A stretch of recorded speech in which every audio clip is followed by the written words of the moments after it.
Good morning. I am Dr. M.M. Mangal, Principal and Dean, Pacific Medical College, बिलोका बेल्ला, उदयपुर।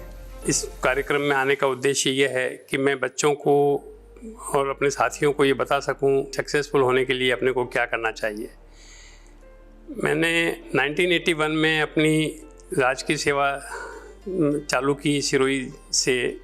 उसके पहले मैंने MBBS और MS किया। 1981 में मैंने MS किया, MBBS 1977 में किया। मैं एक साधारण छोटे से गांव का रहने वाला स्टूडेंट था। मेरे गांव में मिडिल स्कूल तक थी, उसके बाद में 10th तक मैंने आबरूड से किया। उसके बाद में 11th 12th मैंने BN कॉलेज और MB कॉलेज से किया। उसके बाद में मेरा PMT में सिलेक्शन हुआ। मैंने MBBS और MS RNT medical college Udaipur से किया। उसके बाद में मैंने राजकीय सेवा में 81 से 2014 तक मैंने राजकीय सेवा में रहा RNT मेडिकल कॉलेज में। वहाँ से अगस्त 2014 में as a head of the department and professor general surgery से रिटायर हुआ।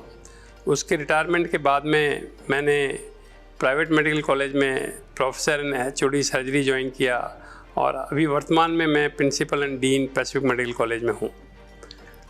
मेरा जो संघर्ष है वो, मैं एक छोटे से गांव से रहने वाला। मैंने बचपन में ही ये सोचा था कि मुझे डॉक्टर बनना है, क्योंकि वहाँ उस गांव में 3000 की 4000 की पॉपुलेशन थी। उस समय डॉक्टर की जो इज्जत थी और जो रिस्पेक्ट था, वो उस समय ये लगा कि ये सबसे बेस्ट और नोबल प्रोफेशन है।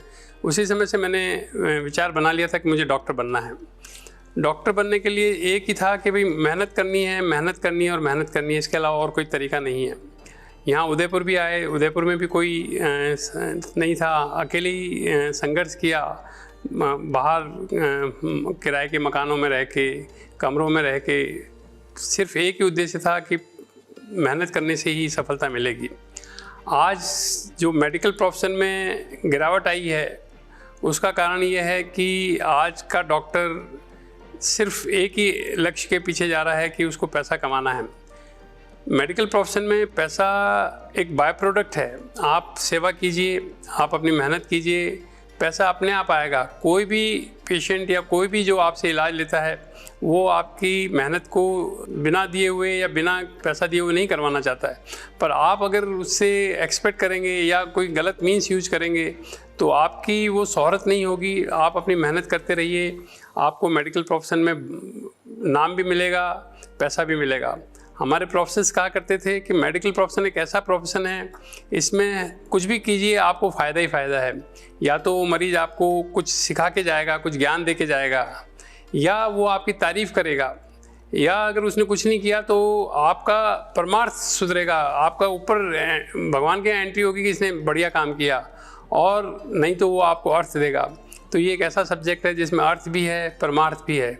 तो आप इसमें ईमानदारी से आप अपना काम कीजिए, बहुत पैसा है और लोगों की सेवा करने का भी मौका है। मेडिकल प्रोफेशन ही एक ऐसा सब्जेक्ट है जिसमें दोनों चीज़ें एक साथ चलती है, अर्थ और परमार्थ। बाकी दूसरे किसी भी सब्जेक्ट में अर्थ और परमार्थ नहीं है। दूसरा, मैं मेडिकल का तो प्रोफेशन मेरा है ही है, साथ में मेरा टीचिंग भी है। और तो टीचिंग भी एक ऐसा प्रोफेशन है जिसमें आपको आपका स्टूडेंट आपसे अगर बेटर निकलता है, बढ़िया निकलता है, तो आपको खुशी होती है। पिता और गुरु दो ही ऐसे लोग हैं जो अपने पुत्र या अपने शिष्य को आगे बढ़ा हुआ देखते हैं तो उनको जितनी खुशी होती है, दुनिया में तीसरा ऐसा कोई व्यक्ति नहीं है जो अपने से नीचे है वो उसकी प्रोग्रेस देख के खुश होता हो। तो मेडिकल प्रोफेशन में और फिर भी अगर टीचिंग में आए तो आपको ये कहिए कि सोने में सुहागा है। तो अगर और आप में देने की भावना है, तो जो देने का जो सेंस है, अगर आप किसी को देते हैं तो जो सेंस ऑफ गिविंग है, उससे बढ़िया कोई सेंस या कोई सेटिस्फेक्शन नहीं हो सकता है। अचीवमेंट करने के लिए इजी नहीं है। अचीवमेंट करने के लिए आपको 3 4 5 चीज़ों पे फोकस करना चाहिए। आपको मेहनत, hard working, discipline, obedience and punctuality. If you can manage your time, you can manage everything. अगर आप टाइम मैनेज नहीं करते हैं तो 24 घंटे बहुत कम लगते हैं। अगर आप टाइम मैनेज करते हैं तो 24 घंटे में आपको लगता है अब मैं क्या करूँ, हर टाइम आपको लगेगा मेरे पास कोई काम नहीं है, क्योंकि आपने परफेक्शन से अपना काम किया है तो आपके पास में टाइम ही टाइम है। और अगर आपने करनी अभी करेंगे, बाद में करेंगे, कल करेंगे, तो आपके पास पाइल अप वर्क हो जाता है, तो फिर आपको लगता है कैसे करूँ। वैसे ही स्टडी में ये है कि आपको मेडिकल साइंस में मेहनत करनी है, आपको रेगुलर 2 घंटे 3 घंटे रूम पे जाके पढ़ना है। और कई जो चीज़ें हैं जो यंग जनरेशन्स में आ रही हैं, जिसको देख के as a teacher, as a medical profession, as a doctor हम दुखी होते हैं कि आज की जनरेशन्स में जो ऐप्स आ रहे हैं, जो कमजोरी आ रही हैं, उनसे उनको सावधान रहना चाहिए। जैसे मैंने 4 चीज़ें बताई कि उनको होनी चाहिए, hard working, discipline, punctuality and obedience. उसी तरह से 4 चीज़ें हैं जिनसे उनको अवॉइड करना चाहिए। उनमें स्मोकिंग है, अल्कोहल है, ड्रग्स है, और ये मोबाइल का जो व्हाट्सएप पे घंटों घंटों निकाल देंगे, आपको पता ही नहीं लगेगा कि आपके 2 घंटे चले गए, 3 घंटे चले गए। तो मोबाइल का यूज करें, पर कंस्ट्रक्टिव यूज करें, टाइम डिस्ट्रक्टिव यूज नहीं करें। मतलब ये मोबाइल आपके समय को किल करने का बहुत बड़ा हथियार है। इस हथियार को पॉजिटिव यूज करें, उसको नेगेटिव यूज नहीं करें, और अपना कंसंट्रेट करें। मेडिकल प्रोफेशन में पेरेंट्स बहुत उम्मीद से आपको भेजते हैं। अभी हम सुनते हैं कि बच्चों में डिप्रेशन, मेरे यहाँ अभी जो स्टूडेंट्स हैं आते हैं, उनको 37% बच्चों को डिप्रेशन और साइकेट्री की दवाएं चलती है। हम जब पढ़ते थे, डिप्रेशन नाम का कोई शब्द नहीं था। मतलब दोस्तों के साथ में आप मस्ती कीजिए, पढ़ाई कीजिए, पढ़ाई के साथ मस्ती कीजिए, अपना कोई शौक़ पालिए, म्यूजिक है, सिंगिंग है, इस तरह का कोई शौक़ पालिए, किताबें पढ़िए, नावल पढ़िए, अच्छे अच्छे नावल पढ़िए। हिंदी के इतने बड़े बड़े उपन्यासकार हुए, उनके उपन्यास पढ़िए। इंग्लिश के इतने बढ़िया नावल हैं, आर्थर हेली वगैरह के नावल्स हैं, वो नावल्स पढ़िए। तो आप अपना कंस्ट्रक्टिव यूज कीजिए टाइम का।